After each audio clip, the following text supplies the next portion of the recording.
Geek Radio Show on TalkZone.com. Here's Henry and Romo.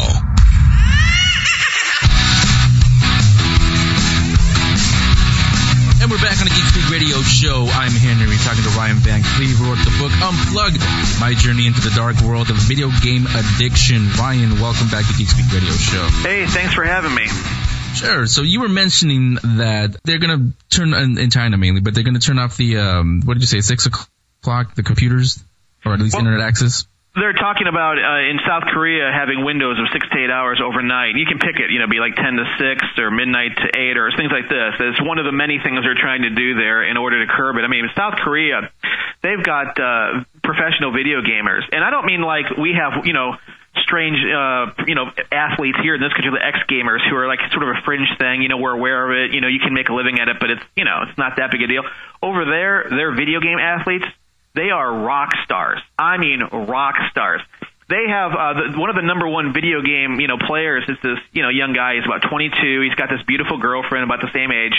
People follow this guy like they do Ashton Kutcher and Demi Moore here. This guy's got more Twitter followers than a lot of the stars we have here. I mean, that's how many, it's just the fan base there. They have 3 TV stations dedicated to showing video gaming. I mean, it's just huge in that country. It's huge around the world, and they're more also aware of the problems.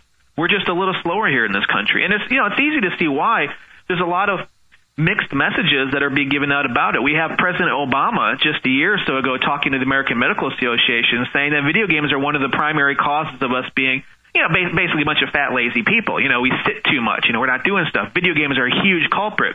But then you understand that he's the first presidential person to ever have a campaign ads on video games on the Xbox 360 a couple years ago.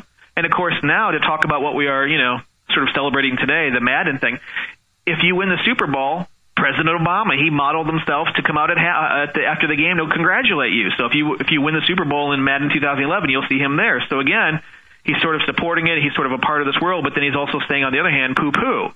So we're just not kind of getting on board with a unified message that, video games are like a lot of things. They're okay in moderation, in balance. But when you get overboard, it can really be a problem. We think of it as just some sort of game. It's like if you play too much Monopoly, so what? But this isn't like playing too much Monopoly. These games are immersive. They you get invested in your mind, in your emotionally, physically. I mean, these avatars, we call them avatars. They are representations of yourself in this game. We identify so closely with them. It's a powerful experience, and we're just not prepared for it yet. We haven't figured out how it works, what it means yet. We just, we're learning as we go, but the technology is moving so fast that, it's going to take us a generation or two before we kind of develop a healthy recognition for a good relationship and what it looks like with this sort of, digital technologies that we've got. We're talking to Ryan Van Cleave, author of Unplugged, My Journey into the Dark World of Video Game Addiction. 888-GO-FOR-IT is the phone number, 888-463-6748. Let's take a call from Nikki. Nikki, are you on the air? Hey, Ryan. Hey, Henry.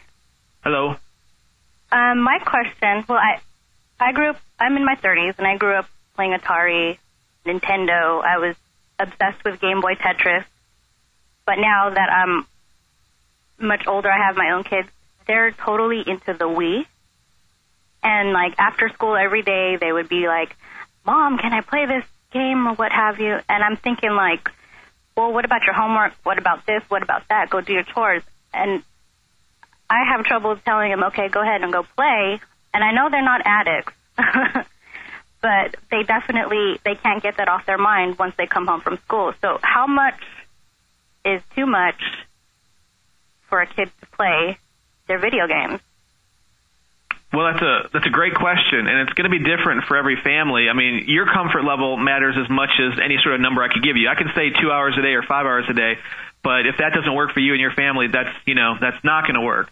A lot's going to have to just depend on really on how your kids react to things. I mean, if they are the type that zombify while they're playing the game, they get so immersed in it and then they talk about it afterwards, it's becoming a pretty big part of their lives. And then when they get older and get to college, like we talked about earlier with my experience, it can really go the wrong way. So you want to make sure that you set them up with some good habits and some good understandings and perspective as best you can.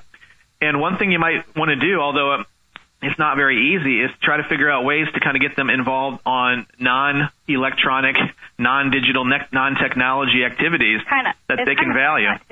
Not to get them into the technology thing, because that's what their generation is all about. Like, ours was, okay, we got all these new gaming systems and stuff, and then for them it's like, oh, cell phone.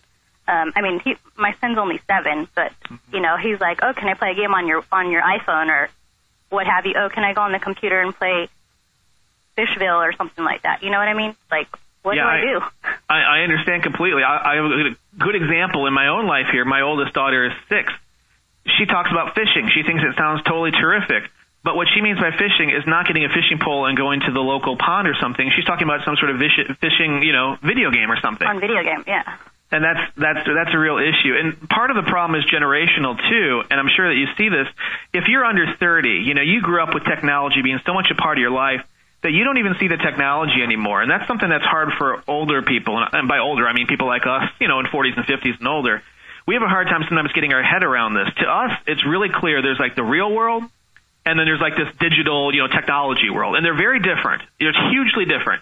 But for the younger people, they don't even understand the difference. They don't appreciate the difference between the conversation that we're all having right now over phone lines, or whether it's a text message, or whether we're on a chat room or email, or whether we're sitting face-to-face in Starbucks.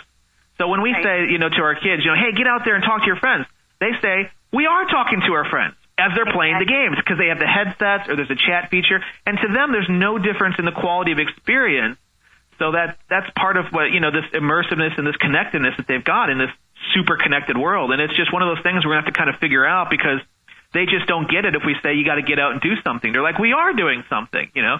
Well, do something different. Well, we're not out shooting people, you know. We're not killing people. We're not doing drugs or drinking, you know. What do you care, you know? And it's kind of a strange argument. So I would just, again, try to figure out activities and interests that they've got, whether it's taking them to a baseball game, going camping, riding bikes. And it's something that you as the parent might have to actually, you know, get involved with too. You know, you can't just tell them go do it if you don't go out and do those things too. If you know, my wife does this sometimes too. She tells them go ride their bikes, but she doesn't ride a bike.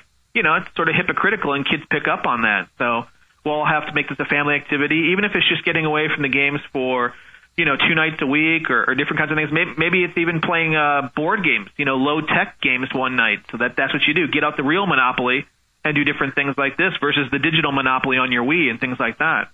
Right. Thanks. Sure. Hey, no problem. It's a tough situation. Good luck with it. Thanks for the call, Nikki. You guys want to get a call in? 888, go for it. 888-463-6748 or comments at geekspeakradioshow.com if you want to email us some questions. Geek Speak Radio Show will be right back.